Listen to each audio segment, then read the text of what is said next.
You know what, हम सब home makers को एक टाइटल दे दिया जाता है कि घर को जन्नत बनाने वाली औरतें, लेकिन इसके पीछे की अनकंडीशनल स्ट्रगल्स, एफर्ट्स, ये सिर्फ हम ही जानती हैं। और साथ ही साथ जो हमें इतना बड़ा रुतबा दिया है माँ का, जी हाँ, अपने बच्चों की सही तरीके से तरबियत करके ना, फिर ही हम अपने घर को जन्नत सही मायनों में बना सकते हैं। So let's get started.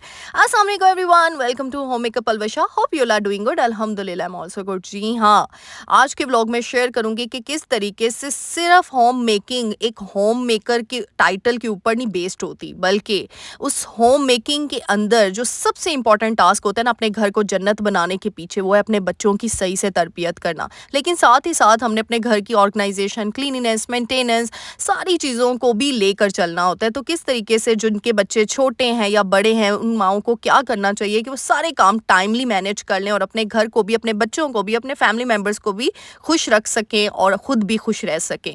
तो यहाँ पे मोहम्मद बेटा ना आजकल ना बिल्कुल खाना नहीं सही तरीके से खा रहा। तो यहाँ पे एक छोटी सी टिप दूंगी कि अगर बच्चों को आप इस तरीके से इंगेज करा के ना डिफरेंट एक्टिविटीज़ में खाने पे लगा दें, थोड़ा थोड़ा उनको खाना खिलाते जाएं, तो यकीन करें वो उनकी रूटीन सेट हो जाती है। और बच्चों की रूटीन सेट करना सबसे मेन टास्क है हम सब का। तो जिनके बच्चे छोटे हैं ना, वो इस चीज़ को, बल्कि बड़े बच्चे भी जिद बहुत करना शुरू हो गए हैं आजकल। और वो ना उन फेसेस आते हैं इस मतलब मैं कहती हूँ हर स्टेज का एक फेस आता है, एक स्टेज आती है जब बच्चे इस तरीके से करते हैं।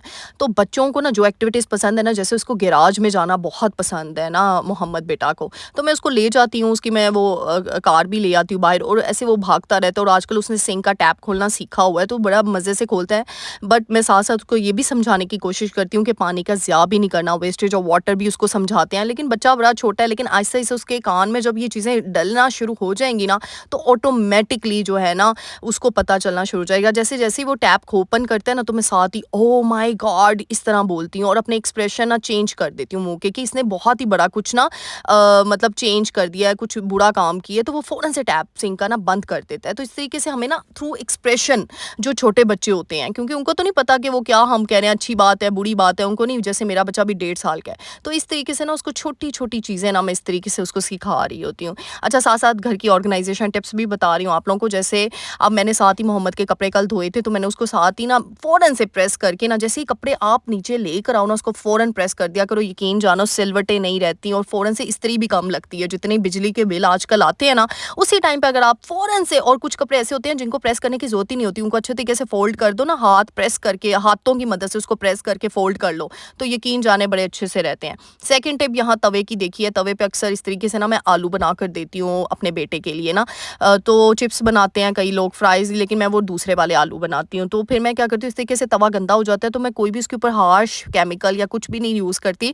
सिंपल उसको गर्म पानी में डिप करके रख देती हूँ। जब वो सॉफ्ट हो जाती है, उसके बाद वैसे तो फ़ौरन चूल्हे से निकले ना, गरम गरम तवा होता है, उसको फ़ौरन वॉश कर लिया करें। लेकिन बच्चों की माँओं के पास ना कभी कभी टाइम इतना नहीं होता, तो फिर कई चीज़ें हम थोड़ी देर के लिए रख लेते हैं और फिर बाकी कामों में इंगेज हो जाते हैं, इन्वॉल्व हो जाते हैं। तो फिर मैं क्या करती हूँ, गर्म पानी, जल्दी से गीज़र ऑन किया, उसको जल्दी से गर्म पानी में डिप किया, और तवा यूँ चुटकियों में साफ़ हो जाता है और ये जालीनुमा चीज़ से साफ़ हो जाता है। तो इस तरीके से ना आपकी काफ़ी बचत हो जाती है। यकीन जाने हमने सिर्फ घर के काम काजों में नहीं पूरा दिन अपना लगाते रहना, ना अपनी फ़िक्र ना अपने घर वालों की फ़िक्र, बस जी हांडियाँ रोटियाँ करो, बर्तन धोवो, ते ऐ करो ते ओ करो, नहीं। लेकिन ये भी दूसरी तरफ नहीं करना कि सिर्फ और सिर्फ हम काम काज को भी मगरों लग उतारें, और इस तरह क्या होगा, हमारा घर का जो सर्वाइवल टाइम है ना वो कम होता जाएगा, वो लॉन्ग स्पैन में नहीं, वो उसकी दौड़ में नहीं जा पाएगा, और हमारी चीज़ें ख़राब होती जाएंगी, हमारी चीज़ें हमें नई लानी शुरू हो जाएंगी। तो क्या है, पैसे की वेस्टेज ही है। फॉर एग्जाम्पल, छोटी सी एग्जाम्पल देती हूँ, अगर मैं अभी किचन काउंटर टॉप ना साफ करूं, मैं परवाह ही ना करूं, इसके ऊपर कुछ भी गिरता है, कुछ भी, मेरा ब्लैक काउंटर टॉप तो खराब हो जाएगा, इसके ऊपर स्ट्रेन्स आना शुरू हो जाएंगे, मेरा सिंक खराब हो जाएगा, मेरा चूल्हा खराब हो जाएगा। तो फिर क्या है, मुझे क्या करना पड़ेगा, घर में डिमांड करनी पड़ेगी, भाई मुझे नया किचन बना कर दो, मुझे नया चूल्हा बना कर दो, मुझे नया सिंक बना कर दो। मेरा तो किचन ही प्यारा नहीं है, मेरा तो किचन ही, क्योंकि हमारी लापरवाही है ना, मेरी लापरवाही है, मैंने अच्छे से उसका ध्यान नहीं रखा। मुझे तो नीट एंड क्लीन चीज़ दी गई है, अगलों ने दी है, किसी ने दी है, या मेरे जिसने बनाया किचन उसने तो बिल्कुल नीट एंड क्लीन मुझे दी है, मैंने उसकी सफाई नहीं रखी, मैंने अपनी लापरवाही बरती, मैंने जो है काम चोरी की।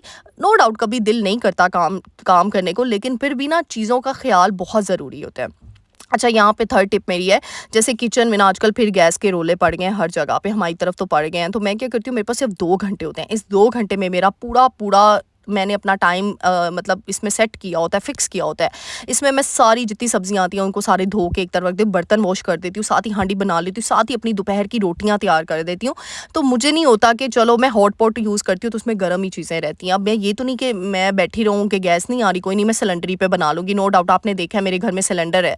लेकिन समझाने का मतलब ये है, होम मेकिंग की टिप्स देने का मतलब ये होता है कि आसाइशें, सहूलतें अपने घर में रखो, लेकिन उसको भी बचाओ, उसको भी इमरजेंसी सिचुएशन में यूज़ करो। जैसे सिलेंडर का यूज़ मैं इमरजेंसी सिचुएशन में करती हूँ क्योंकि आजकल सिलेंडर की गैस भी बहुत महंगी है। अब मैं बैठी रहूँ जी नहीं मेरा तो सिलेंडर है, मुझे क्या परवाह है, मैं क्यों 12 बजे काम करूँ, मैं तो अपने टाइम पे करूँगी ना, 1-2 बजे करूँगी, 3 बजे तो सबने लंच करना होता है। क्यों?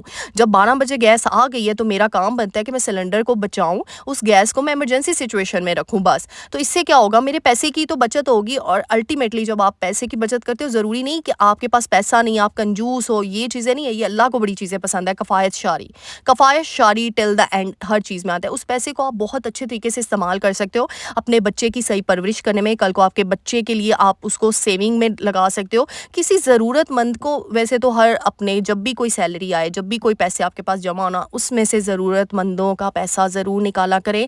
बड़ी इंपॉर्टेंट टिप दे रही हूँ, क्योंकि जब हम अपने पैसे में से निकालते हैं ना खैरात, सदका वगैरह, यकीन जाने हमारे पैसे की बरकतें डबल हो जाती है। ये मेरा ज़ाती एक्सपीरियंस है। जब मैं जॉब करती थी ना, तब भी मेरी ना मम्मा पापा की तरफ से ये चीज़ हमें मिली हुई है कि ये सदका, खैरात, ज़कात, इसको बहुत प्रायोरिटी। वो कहते हैं ना, जितना तुम अल्लाह की राह में देते जाओगे अल्लाह तुम्हें उतना निछावर करता जाएगा। इसमें कंजूसी नहीं करनी। आपकी आपी पलवश आपको हर चीज़ में बताती है पैसे की बचत कर लो, ये कर लो, लेकिन सदका खैरात में मैं कभी भी नहीं कहूँगी कि पैसे की बचत करो। दिल खोल कर, अगर अल्लाह ने तौफीक दी है ना, तो दिल खोल कर दूसरों की मदद करो। यकीन जानो, किसी के जिगरे से। और हाँ, मदद करने के बाद जतलाना नहीं है, बताना नहीं है किसी को, यानी उसको उस चीज़ का ना पिन नहीं करना कि मैंने तुम्हारी मदद की है, मैंने तुम्हारी ये किया वो किया। उसको भूल जाओ, नेकी कर दरिया में डाल, इसलिए ये मुहावरा बना हुआ है। तभी तो आपको जो दरिया का, मैं कहती हूँ समंदर के पानी जितना, बल्कि उससे भी गहरा सवाब आप गेन कर पाएंगे। और सिर्फ सवाब नहीं होता, बरकतें, रहमतें, नेमतें। अपने घर में ये चीज़ें अपने घर में ऐड करने की कोशिश करें। ज़रूरी नहीं कि बस हमें एक चीज़ पे वो लकीर के फ़कीर बना दिया गया है तो बस इन्हीं चीज़ों से बरकतें आनी है, इन्हीं चीज़ों से वो सारी काम आने हैं। नहीं, यकीन जाने किसी के दिल की निकली दुआ आपका मुकद्दर बदल सकती है। सिर्फ अपनी दुआएं नहीं, नो डाउट अपनी दुआएं भी बरकतें लाती है, लेकिन ये नहीं दूसरों का दिल दुखाते जाओ ते जाने माजाते अपने वहाँ से दुआवां करते जाओ ते की लगना तानू। समझ आई? समझने वाली बात कर रही हूँ आप सबके साथ। तो हमेशा दूसरों से, और दुआ कहने का नहीं नाम होती कि प्लीज़ मेरे लिए दुआ कर दे, प्लीज़ मेरे लिए ये कर दें। नहीं, अगला बंदा खुद दिल से दुआ करे। ऐसे काफ़ी काम है जो मैं आप लोगों के साथ शेयर करना चाहती हूँ, लेकिन मैं कहती हूँ नहीं, मेरी नेकियां ज़ाया ना हो जाए। मेरी, वो कहते हैं ना कि जब आप कोई नेकी करो, जब आप कोई अच्छा काम करो, हाँ, लेकिन आपको मैं ना मैं उसका दूसरा अल्टरनेटिव ढूंढ कर ना ऐसे एग्जाम्पल के थ्रू समझाती ज़रूर हूँ, ताकि अल्लाह को भी पता चल जाए कि मैं सिर्फ अपनी नेकी नहीं बता रही, अपनी एग्जाम्पल नहीं दे रही, बल्कि मोटिवेट कर रही हूँ, ताकि मेरे थ्रू अगर किसी के दिल में भी रहम दिली आ गई ना, और हमेशा याद रखिएगा अल्लाह को रहम दिली बड़ी पसंद है। अच्छा, ये सारी होम मेकिंग, मैं जब कोई बात कर रही होती हूँ ना मोटिवेशनल, याद रखिएगा मैं उसी टॉपिक में होती हूँ, क्योंकि होम मेकिंग का नाम ही बरकतें लाना है। अपनी होम मेकिंग में अपने घर को, क्योंकि मैं हमेशा टाइटल देती हूँ अपने घर को जन्नत बनाने वाली आदतें। तो जन्नत कैसे बनता है? घर सिर्फ सफाइयों से नहीं बनना कि तुसी चिट्टा गोरा अपने आप नू भी कर लो ते घर नू भी कर लो, चमक गया ते जन्नत बन गया। नहीं, सुकून वाली ज़िंदगी, जिस घर में बरकतों वाली ज़िंदगी, रहमतों नेमतों वाली ज़िंदगी, और हम सबको पता है ये हमारा रब हमें देता है, और रब को खुश करने का तरीका है उसके बंदों को खुश करना। That's it. बस छोटी सी एक चेन बना दी है मैंने आपके लिए, बड़ी होम मेकिंग को आसान कर दिया मैंने, बड़ी ज़्यादा।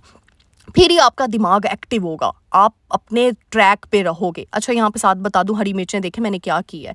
जो पुरानी हरी मिर्चें थी ना, सारी की सारी उनको मैंने निकाला। मैं क्या करती हूँ, जो लाल मिर्चें होती हैं ना, जो आपको पता है कुछ ना लाल होना शुरू हो जाती है, उनको मैं सेपरेट, ये मैंने ऑर्गेनाइजर लिए हैं 250 के, 350 के थे, सॉरी मैंने आप लोगों के साथ शेयर किया हुआ था, नहीं 250 के थे, मुझे याद आ गया, बहुत पहले ही 7 महीने हो गए इन ऑर्गेनाइजर्स को माशाल्लाह से।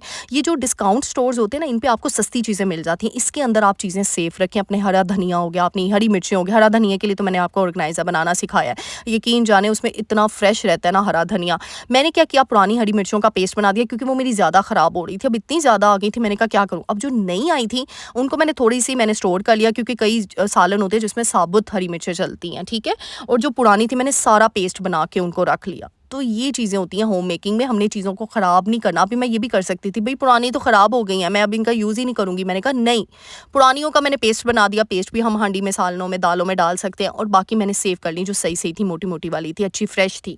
तो ये चीज़ें होती हैं। अच्छा, मैं यहाँ पे बता रही थी मेरे 2 घंटे थे, उन 2 घंटों में देखे मैंने सारे टास्क कर लिए। जो फ्रिज में मेरी पुरानी चीज़ें थी मैंने सारे, जैसे दूध पलटना होता है, मैंने दूध पलट दिया, साथ ही रोटियां बनाने लग दी, एक तरफ सालन दम में रखा हुआ है। यानी ये 2 घंटे में गैस आती है और मैं किचन के सारे काम निपटा लेती हूँ। बर्तन मैंने साथ ही धो लिए, जितने फ्रूट वेजेस आती है उनको धो के सुखा कर ना, कई दफ़ा होता है मेरे पास टाइम नहीं होता। अभी आपने देखा मैं वेजेस लेकर आई थी, मैंने साथ ही एक टाल रखा हुआ है, टावल रखा है, तौलिया रखा हुआ है, तो मैंने उसके ऊपर सुखा लिया उसको, ताकि मुझे 2 घंटे में काम निपटाना है ना, मैं बैठी नहीं रह सकती किचन में, मुझे खलारा नहीं पसंद। मुझे किचन काउंटर टॉप भरा होना तो मुझे उलझन होती है, मुझे गुस्सा आता है, मुझे इरिटेशन होना शुरू हो जाती है अपने आप से कि पलविशा तुमने अभी तक काम ही नहीं किया। तो ये मेरे साथ है, मेरा नेचर ऐसा है कुछ। अच्छा, यहाँ पे देखें मैंने एक और सेविंग की है। यहाँ पे अब तवा गरम-गरम था, ठीक है, बड़ी इंपॉर्टेंट टिप दे रही हूँ। जो भी आपके पुराने सालन, पुराने चावल होते हैं, उस गरम तवे के ऊपर मैंने थोड़ा-सा इसमें पानी डाला और रख दिया। अब मेरी गैस सेफ हो गई, मैंने गैस ज़ाया नहीं की। अब ये थोड़ी-सी चीज़ थी, वो गरम तवे के ऊपर ये गरम हो जाती है। इसको मैं ढक कर रख दूँगी, 1-2 घंटे बाद लंच करना है, तब तक ये मेरी गरम रहेगी। वैसे अगर पुराना सालन या पुराने चावल ना हो ना, तो मैं जो नया सालन होता है ना, उसको भी तवे के ऊपर, गरम तवे के ऊपर रख देती हूँ। इस तरह आपका सालन गरम रहता है काफ़ी देर तक, आपको दोबारा गरम नहीं करना पड़ता। तो ये छोटी-छोटी चीज़ें हैं। देखिए मैंने वो गरम तवे का भी वेस्टेज नहीं किया, मैंने उसको भी रीयूज़ कर लिया। यहाँ पे खीरे वगैरह भी मैंने काट के रख लिए, मैंने कहा चलो जो आता जाएगा साथ ही देती जाऊँगी। यहाँ पे ना बड़ी इंपॉर्टेंट टिप शेयर कर रही हूँ। अब घर की सफाइयाँ तो ईद के बाद शुरू हुई हैं, मैंने थोड़े-थोड़े काम छेड़े हुए हैं। जैसे आज सारा हॉल जो था ना, मुझे उसको साफ़ करना था। मैं हमेशा जो मॉपिंग है ना, जो कपड़ा लगाना है वो बैठ के लगाती हूँ, लेकिन सॉरी टू से मैं ना वीडियो में पूरा नहीं दिखाती हूँ, क्योंकि आपको पता है मैं, जो लोग नहीं आते वीडियो के सामने, उनको बड़ा होता है कि बंदा दुपट्टा सही करे, ये सही करे, शर्ट ना ये हो। वैसे हम रैंडमली अगर मॉपिंग करते हैं ना, तो मैं आपको कई दफ़ा दिखा रही होती हूँ, मैं वाइपर से कर रही होती हूँ। तो वाइपर के थ्रू ना आप, ये है कि आप कैमरे में ईज़िली आ जाते हो, लेकिन मैंने आज आप लोगों को दिखाना था कि मैं वाइपर से नहीं करती। वाइपर में सिर्फ वीडियो की हद तक करती हूँ, ताकि वीडियो अच्छी रिकॉर्ड हो जाती है। क्योंकि आप नीचे बैठ के जो मॉपिंग करते हो, आपको भी पता है एंगल शूट करना, फिर डिफरेंट तरीके से, इसलिए मैं पूरा रिकॉर्ड नहीं कर पाई। तो इस तरीके से क्या होता है, आपका फैट लूज होता है, आप अच्छी तरीके से एक्टिव रहते हो। जितना स्वेटिंग होती है, जितना पसीना आता है, उतना आपके लिए अच्छा होता है। तो मैं तो भाई वेट लूज का मेरे लिए बेस्ट तरीका ये है, घर की ना की कहते हैं पंजाबी तपड़ियाँ मारना शुरू कर दो। अच्छा, नेक्स्ट टिप देखें, मैंने देखा आजकल ना, मैंने आपको बताया था हमारे घर में काफ़ी मेंबर्स बीमार थे, मैं खुद बीमार थी पिछले दिनों। ईद के बाद से ना मैं भी बीमार हो गई, मोहम्मद बेटा भी बीमार हो गए थे। तो ये मेडिसिन ना, सिरप थे, मोहम्मद के भी सिरप थे, हमारे भी कुछ सिरप थे, मेरी भी मेडिसिन थी। अब वो डाइनिंग एरिया इसीलिए कि सब इजीली यहाँ से ना पिक कर सकते हैं मेडिसिन। तो मैंने क्या किया, मेडिसिन बिखरी होती थी, मैंने ये छोटी सी मेरी बास्केट पड़ी हुई थी घर में, कोई भी आपके पड़ा होता है, फ्रूट बास्केट है, कुछ भी पड़ा है, मैंने अपनी डाइनिंग टेबल पे सारी मेडिसिन, सारी टैबलेट्स उसके अंदर ही, हाँ मेडिसिन बॉक्स भी हमारे घर में है, लेकिन उसमें वो रेगुलर मेडिसिन होती हैं। ये वो वाली मेडिसिन सिरप होते हैं जो हमें 5-5 6-6 दिन सिर्फ खाने होते हैं और फिर ख़त्म हो जाती है, और सबकी थी, मिक्स ना हो जाए। तो मैंने सबके शॉपर्स के अंदर डाल के उसको सेपरेटर लगा के रख दिया। ये देखिए, ये भी एक चीज़ होती है ताकि सबको आसानी से मेडिसिन उनकी मिल जाए, और कोई मेडिसिन, कोई सिरप इधर से उधर ना हो। तो डाइनिंग टेबल पर खूबसूरती भी आ गई, ऑर्गेनाइज भी चीज़ होगी, और एक जगह पे भी उसका सेट हो गया। मुझे हर चीज़ को ना उसकी जगह पे सेट करने की बड़ा मुझे एक वो है, मसला है। यहाँ पे देखिए मैंने सारा माशाल्लाह से हॉल की क्लीनिंग कर ली, डाइनिंग टेबल भी मेरी सेट होगी। हाँ, डाइनिंग टेबल के कवर्स अभी मैंने वॉश कर लिया, लेकिन वो आज नहीं मैं करूँगी, वो भी किस तरीके से वॉश करूँगी वो अगली वीडियो में आप लोगों के साथ शेयर करूँगी। तो जी, ये तो मेरी थी छोटी-छोटी ऑर्गेनाइजेशन टिप्स, लेकिन सबसे इंपॉर्टेंट टिप जो घर को जन्नत बनाने वाली आती होती है, अपने बच्चों की सही तरबियत करना, उनको दीनी और दुनियावी दोनों तालीम से वाकिफ़ रखना, इंगेज रखना, इन्वॉल्व रखना। जैसे देखिए मोहम्मद बेटा माशाल्लाह जो भी घर में नमाज़ पढ़ता है उसके साथ वो लग जाता है नमाज़ पढ़ने, उसको हाथ बांधने आ गए हैं, उसको शहादत की उंगली उठानी आ गई, उसको सजदा करने का पता चल गया है। माशाल्लाह अभी वो 1.5 साल का है, और उसको ये सिखाया नहीं गया, उसने टोपी खुद पहनी है। वो देखता है ना मर्द हजरात को घर के कि वो टोपी पहन के नमाज़ पढ़ते हैं, तो इसके अंदर वही चीज़ जनरेट हुई ऑटोमेटिकली। तो मैं हमेशा कहती हूँ, बच्चा वही करेगा जो उसके माँ बाप, जो उसके इर्द गिर्द का माहौल उसको सिखाएगा, वरना बच्चों का तो बेचारों का कसूर ही नहीं है। हम बच्चों को फॉल्ट देते हैं, भाई तुम्हारा ये हो गया, तुमने ये नहीं किया, वो नहीं किया।